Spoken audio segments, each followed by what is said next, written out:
Una producción del Instituto Nacional de Teleeducación, INTE.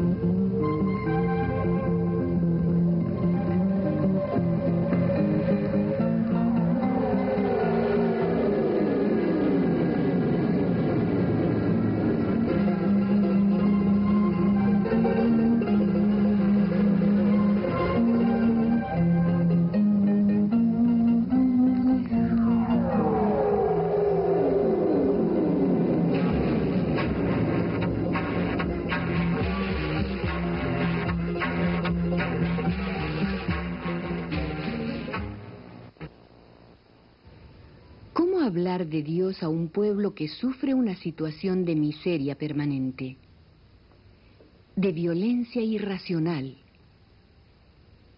¿Tiene Dios un mismo significado para el pobre y para el poderoso? ¿Es la palabra de Dios un mensaje que ayuda a entender esta situación? ¿Qué significa ser cristiano hoy? Gustavo Gutiérrez Merino, sacerdote, párroco en el distrito del Rímac, un barrio popular y tradicional de Lima. Nació el 8 de junio de 1928 en un hogar sencillo y creyente. Mis padres fueron los primeros en hablarme de Dios, dice, y de ellos aprendí la importancia del amor sencillo y gratuito. Inició sus estudios en la escuela del barrio y concluyó la secundaria en el Colegio San Luis de Barranco.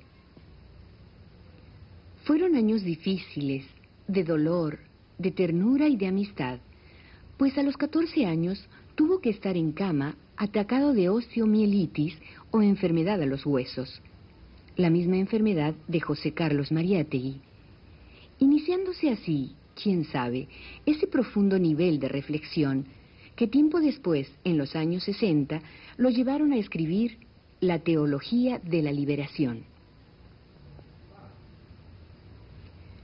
Superada la enfermedad en 1947, Gustavo Gutiérrez ingresó a la Universidad Nacional Mayor de San Marcos, donde cursó estudios de medicina durante 4 años, tiempo en que participó en la Acción Católica y maduró su vocación religiosa.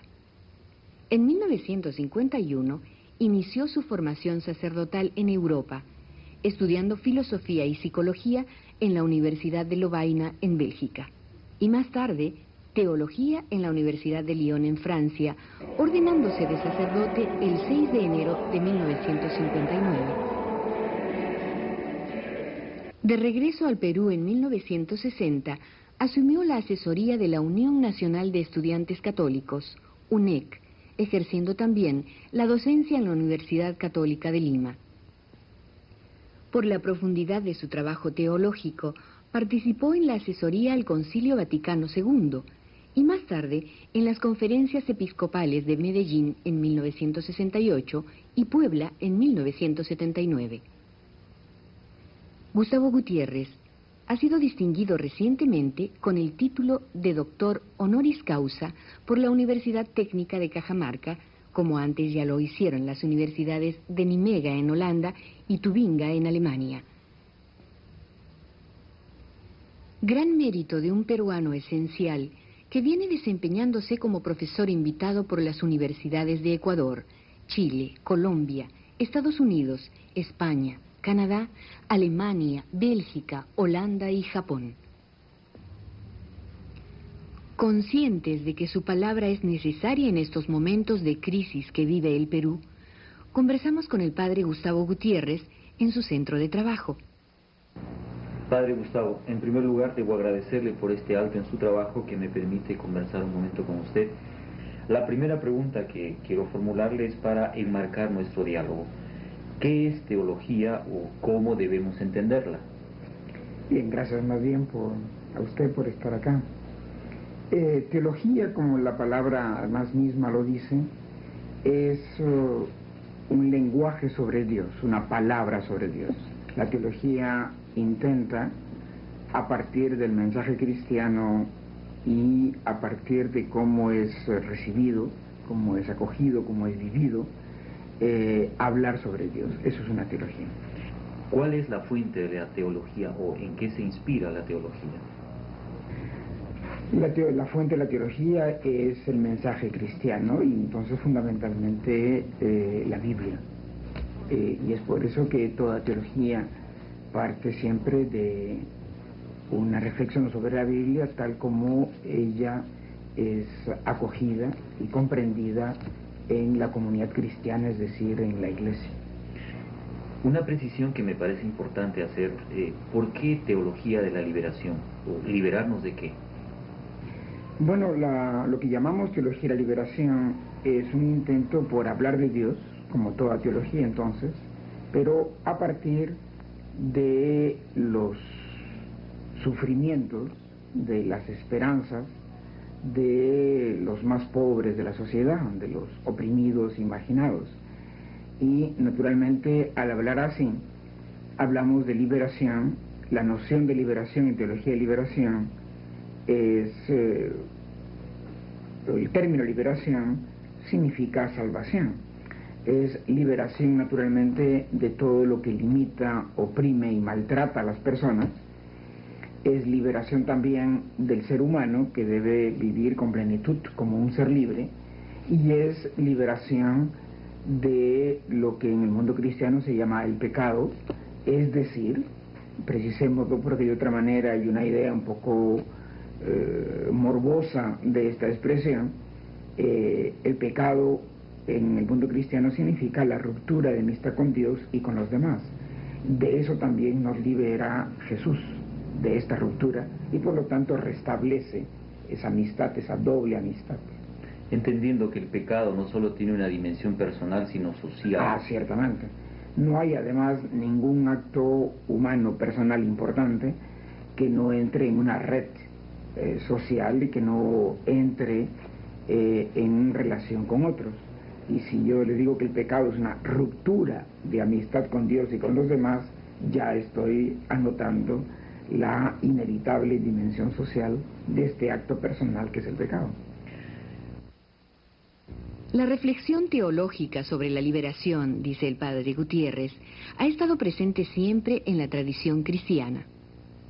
En el Perú, la reflexión del dominico Bartolomé de las Casas y de Guamán Poma de Ayala estaban llenas de expresiones muy auténticas y muy profundas sobre el pobre, sobre la condición del indio en concreto, y sobre lo que la salvación predicada por Cristo significaba frente a la opresión social en que vivían los hombres de ese tiempo.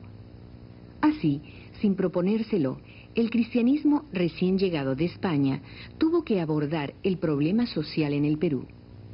Imagino que para formular la teología de la liberación usted ha tenido que ir a las ciencias sociales, o al marxismo quizás. Bueno, lo que usted dice es exacto. Es necesario entrar en el campo de las ciencias sociales porque en teología de liberación intentamos ser sensibles e incluso históricamente partir de la situación de pobreza, de opresión, de injusticia social en que se encuentra la mayoría de la población de este continente nuestro, de América Latina. Y por consiguiente, por una cuestión de seriedad y de honestidad, no es posible expresar una preocupación por el pobre sin querer conocer las razones de la pobreza. No basta decir que hay pobres en América Latina o en el Perú, es necesario, repito, por honestidad, saber las causas de esa situación, y a ello nos ayudan las ciencias sociales. En las ciencias sociales contemporáneas tenemos la influencia de grandes autores como en efecto Karl Marx, como Max Weber y otros. Entonces no hay manera de emplear ciencias sociales para el conocimiento de la realidad social sin que los aportes de estos pensadores y de otros más estén allí presentes en ese análisis, en ese esfuerzo por conocer la realidad.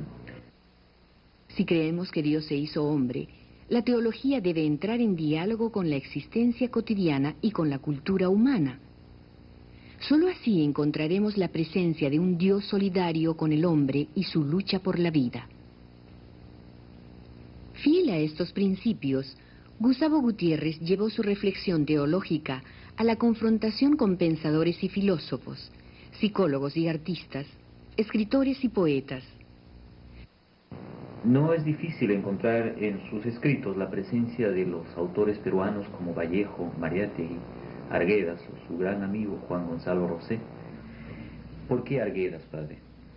Bueno, yo considero que Arguedas es, en los tiempos recientes, uno de los peruanos que pensó con mayor profundidad nuestra realidad nacional. Arguedas fue un gran novelista, a veces olvida que también fue un poeta, y se descuida igualmente el que fue también un antropólogo. Y yo creo que esos diferentes terrenos en los que él se movía, fuera de sus experiencias vitales, o más bien alimentadas esas tendencias y esas posibilidades en él por sus experiencias vitales, nos dio a alguien que resulta un conocedor muy profundo del alma nacional. Y me parece que referirnos a Arguedas es referirnos a alguien que nos revela aspectos del mundo más marginado y más profundo del país, y por lo tanto me parece inevitable a quien trate de hablar de este país, de los pobres y de los marginados de esta sociedad, que haga una referencia a Arguedas, y no solamente una referencia, que se inspire en Arguedas. Hay además, debo decirle también con sencillez, un elemento personal, y es mi amistad personal con él. Pero eso no sería suficiente. Esa amistad más bien me ayudó a comprender todo lo que le acabo de decir como aporte de él. Pero no todo su trabajo partió de allí. El padre Gutiérrez ha sabido entrar con profundo respeto y en silencio en el mundo de los pobres, de la gente sencilla que trabaja, que ama, que lucha, que festeja, que sufre y que ora. Una pregunta que me gustaría formularle fuera del libreto, y es, ¿usted cree, de la misma manera que muchos sociólogos y antropólogos peruanos, que la identidad nacional la vamos a encontrar a partir del reconocimiento del mundo andino? Perdón, que la unidad nacional partiría a partir del reconocimiento de que este país es un país andino. Bueno, yo creo que hay allí una afirmación fundamental. Entre otros, Arguedas nos lo recordó también Mariátegui igualmente. Usted mencionó, en efecto, mi referencia frecuente a Mariátegui, y que viene también de lo mismo, de ser un profundo conocedor de nuestra realidad nacional, económica y social. Yo creo que es exacto, creo que hay que partir de ese mundo andino, como estos autores y otros más lo han hecho, y hay muchos estudios recientes de personas naturalmente que no tienen por ahora el nombre de los que acabamos de mencionar, pero que han aportado mucho al respecto. Al mismo tiempo, creo que hay una idea que viene de Arguedas y que es sumamente importante, y es aquella de decirnos que este país es un país de todas las sangres, ¿no es verdad? Y entonces, si bien es un país marcado por su pasado y su presente andinos, también es importante tener en cuenta otras expresiones raciales y culturales existentes en el país, y que desgraciadamente también muchas de ellas forman parte del mundo de los pobres en nuestro país. Padre, volviendo un poco al tema de la teología y la liberación, ¿cómo se ubica la teología de la liberación que usted formula en el ámbito de la teología que la Iglesia siempre ha enseñado? ¿Se trata de una nueva teología, una teología paralela? ¿Hay una superación de la teología sacramentalista por una teología de la praxis? ¿Cómo lo ubica usted?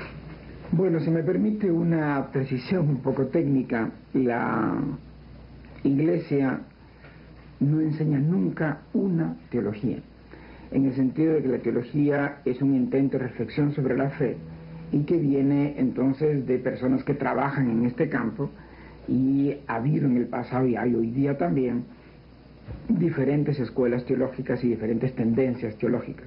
Dentro de esa diversidad que se encuentra la teología de la liberación. Es una diversidad que se da al interior del mensaje cristiano y de la enseñanza de la Iglesia, pero hay una diversidad teológica. La teología de liberación es hoy día una de las tendencias presentes en teología cristiana contemporánea, y como usted sabe, si bien inicialmente comenzó aquí en América Latina, sin embargo hoy día tiene presencia en otras áreas, en Asia, en África, en las minorías negra, hispana, asiática, en los Estados Unidos, etc. Y es una de las tendencias teológicas hoy día que intenta responder a una pregunta clave: ¿cómo decirle al pobre, al que no es considerado una persona humana, que Dios lo ama? Es muy simple y muy difícil al mismo tiempo, porque finalmente el mensaje cristiano se resume en el anuncio del amor de Dios por toda persona humana, y en particular, especialmente por los más pobres. Bien, ¿cómo hacerlo? Esa es la pregunta básica de la teología de la liberación, yo diría de las teologías de la liberación, y a ella intenta contestar, y por lo tanto tiene un lugar, digámoslo así, en el mapa teológico contemporáneo. ¿La teología de la liberación vendría a ser una respuesta al momento histórico que nos toca vivir? Ciertamente, porque cuando partimos de la pregunta que le acabo de recordar, ¿cómo decirle al pobre, al insignificante, que Dios lo ama?, tenemos naturalmente que tener en cuenta las condiciones históricas, sociales, humanas, culturales, religiosas de ese pobre, y por lo tanto es un intento de responder a el momento histórico. En verdad esto no es nuevo, toda teología hace ese esfuerzo de interpretar, de entender el mensaje cristiano en un momento histórico determinado. Encontrar la relación que hay entre la salvación que nos propone Cristo y el proceso histórico que nos ha tocado vivir supone también entrar en el mundo del pobre, pero no de visita o para estudiarlo, sino para compartir la misma condición de vida y expresar, así, no solo sus experiencias, sino sus esfuerzos por salir de la injusticia, el hambre, la explotación y la violencia. Trabajo ciertamente difícil para un país y unas circunstancias donde todo tipo de respuesta innovadora a veces resulta chocante. ¿La teología de la liberación ha encontrado oposición? ¿En qué sectores y de qué manera? Bueno, su pregunta, la parte inicial de su pregunta me recordaba una dificultad que tenemos, y paso después a responder más directamente a lo que usted ha preguntado, y es sobre el interés de hacer teología, ¿no es cierto?, en un país o en un continente que tiene urgencias tan grandes. Y créame que de cuando en cuando nos planteamos la cuestión, es que realmente vale la pena hacer este esfuerzo cuando la gente tiene necesidad de pan, de techo, de salud, de amistad. Bien, yo creo que la pregunta es correcta. Quisiera decirle que me parece que un derecho de los pobres, no pretendería de ninguna manera que sea el primero de todos, pero un derecho importante de los pobres es el derecho a pensar. Y creo que si los pobres no piensan, hay quienes lo hacen por ellos, y que justamente a partir de esto distorsionan su relación con Dios, en el caso del campo religioso, su relación con los otros, su relación también con la naturaleza. Me parece por lo tanto que hay un derecho del pobre y del oprimido a pensar, y que es un error el suponer que es su única necesidad, reconociendo lo básico del asunto, se mueve al nivel del pan, de salud o de educación. Creo que hay también esta necesidad del pobre a pensar su propia vida y su propia realidad. Es en esa perspectiva que entra la teología de liberación como un pensar la fe, precisamente la fe que tienen de maneras muy diversas los pobres de este país. Y precisamente por eso es que tal vez encontramos las dificultades que usted menciona. La teología de liberación trata de asuntos sumamente delicados. Al hablar de pobreza, estamos hablando del resultado de estructuras económicos-sociales que llevan a esa pobreza, y como lo han señalado con toda claridad las conferencias episcopales de Medellín y Puebla y el Papa Juan Pablo II en muchas oportunidades. Entonces, en el momento en que usted trata con ese tipo de realidades, naturalmente, quienes hoy día benefician de la estructura económico-social presente reaccionan. Creo también que lo nuevo, en la medida en que esta reflexión sea nueva, es vieja y nueva, creo yo, al mismo tiempo, también produce sorpresa o una cierta reacción. En verdad, hemos encontrado dificultades, pero ve usted, la proclamación del mensaje cristiano ha encontrado siempre, sigue encontrando en la historia dificultades. Entonces tampoco esto es nuevo. Gustavo Gutiérrez, sacerdote, un peruano que ha sabido descubrir los límites y las profundas riquezas que encierra la vida del pobre. Se ha colocado hoy en el centro de una discusión que cuestiona radicalmente nuestra fe y la presencia de la Iglesia en el mundo de hoy. Con Gustavo he tenido un amigo y un compañero.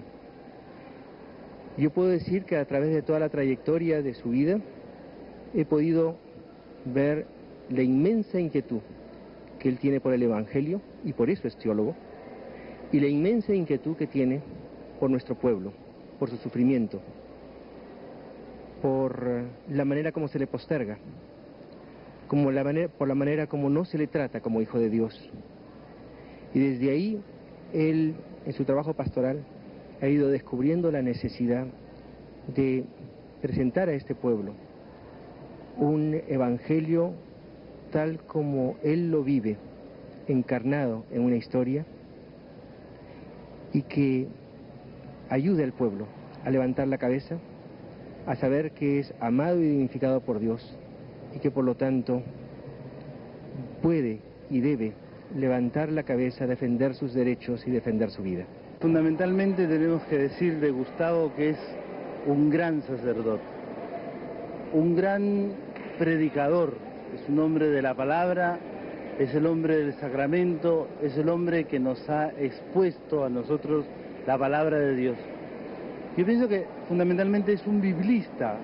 Gustavo es un gran trabajador de la Biblia, es un hombre que trata de ponernos la Biblia al día y de hacernos que todos reflexionemos a partir de esa palabra del Señor que nos ilumina la realidad para poder vivir un compromiso cristiano. Creo que Gustavo en el campo de la Iglesia es ciertamente la gran figura de este siglo, ¿no? Es, quien sabe, el pensador más grande que hemos tenido aquí en el Perú y un hombre de una resonancia mundial.